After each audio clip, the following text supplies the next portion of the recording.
Halo semuanya, nama saya Jasmine Oriza, saya berasal dari kelas 9B dan dalam video ini saya akan menjelaskan tentang pembukaan Undang-Undang Dasar 1945. Banyak dari kita yang menanyakan, mengapa sih pembukaan Dasar Negara Republik Indonesia tahun 1945 tidak dapat diubah atau diamandemen? Karena ia memiliki kedudukan fundamental atau tidak dapat diubah atau diamandemen. Dan alasan yang lainnya adalah pembukaan Undang-Undang Dasar Negara Republik Indonesia mengandung dasar dan tujuan negara Indonesia. Nah, dasar yang dimaksud adalah Pancasila, sedangkan tujuan yang dimaksud adalah menjadi negara yang adil dan makmur melalui proses mencerdaskan kehidupan bangsa, melanjutkan kesejahteraan umum, dan ikut serta dalam perdamaian dunia. Nah, banyak yang tahu kan MPR bisa mengamandemen undang-undang, kenapa nggak bisa mengamandemen pembukaan?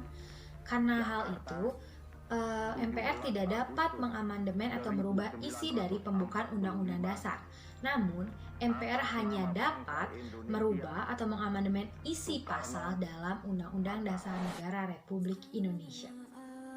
Makna alinea pembukaan Undang-Undang Dasar Negara Republik Indonesia tahun 1945 ada di dalam setiap alinea pembukaan Undang-Undang Dasar Negara Republik Indonesia tahun 1945. Setiap alinea dalam pembukaan Undang-Undang Dasar Negara Republik Indonesia memiliki maknanya tersendiri.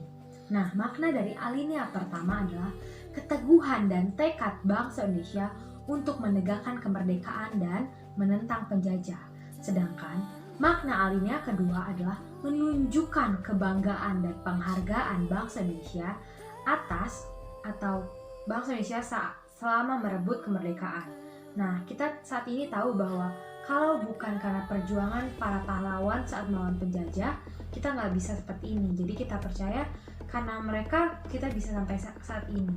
Nah, makna alinea ketiga adalah bahwa kemerdekaan didorong oleh motivasi spiritual, yaitu kemerdekaan yang dicapai oleh bangsa Indonesia merupakan berkat rahmat Allah yang Maha Kuasa.